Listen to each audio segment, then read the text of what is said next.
ในสุกเฮียนนี้นครหลวงวิจันทร์ยังครองเจ้าเหรียญคำในการแข่งขันนักเฮียนเก่งระดับชาติซึ่งคว้าได้จำนวน7เหรียญคำในนั้นสั้นม.7 วิชาภาษาลาววรรณคดี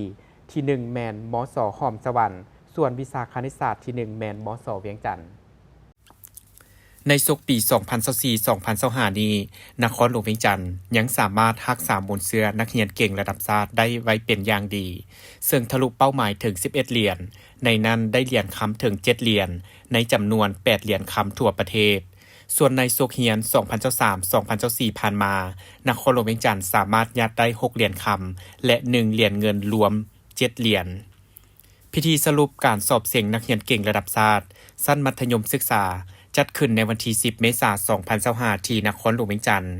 โดยการเข้าร่วมของทานรองศาสตราจารย์พุทธสิมมลาวงศ์รัฐมนตรีกระทรวงศึกษาธิการและกีฬาทานบัณฑิตศาสตราจารย์บเวียงคำวงดารารัฐมนตรีกระทรวงเทคโนโลยีและการสื่อสารมีรองรัฐมนตรีพนักงานครูอาจารย์นักเรียนเก่งและพ่อแม่ผู้ปกครองเข้าร่วมในพิธีทานนางนวมคำจันทบุรีว่าการแทนหัวหน้ากรมสามัญศึกษา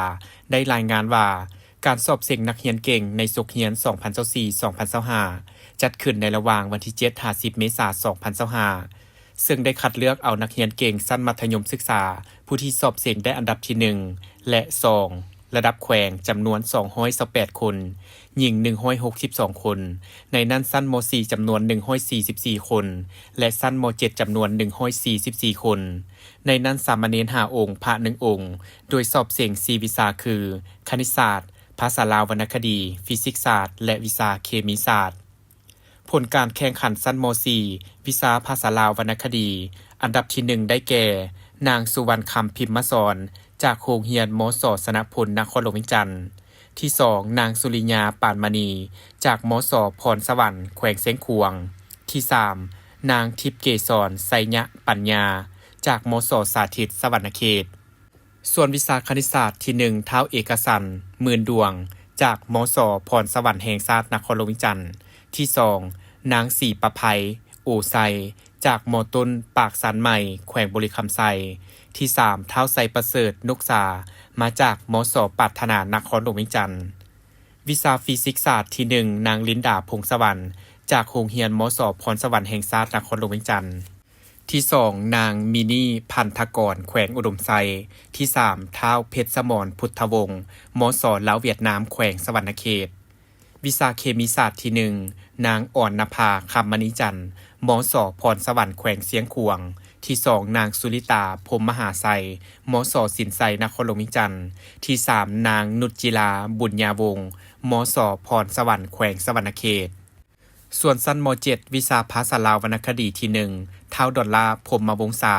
มส.หอมสวรรค์นครหลวงเวียงจันทร์ที่ 2 นางสุขสมวาทราชวงศ์โรงเรียนพรสวรรค์แขวงบริคำไซที่ 3 นางป่าทองสายทอง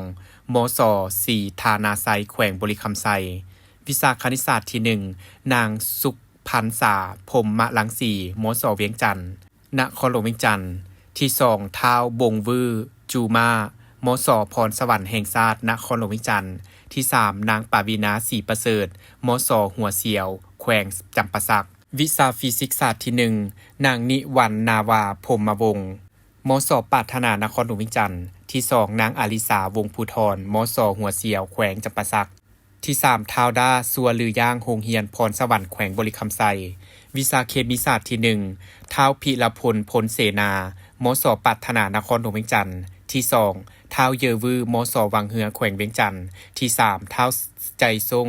จากมส.พรสวรรค์แห่งชาตินครหลวงเวียงจันทร์สำหรับรางวัลที่ 1 ได้รับเหรียญคำใบย่องยอและเงินรางวัล23ล้านกีบที่ 2 เหรียญเงินใบย่องยอและเงิน18ล้าน9แสนกีบที่ 3 เหรียญทองใบย่องยอและเงิน15ล้าน6แสนกีบ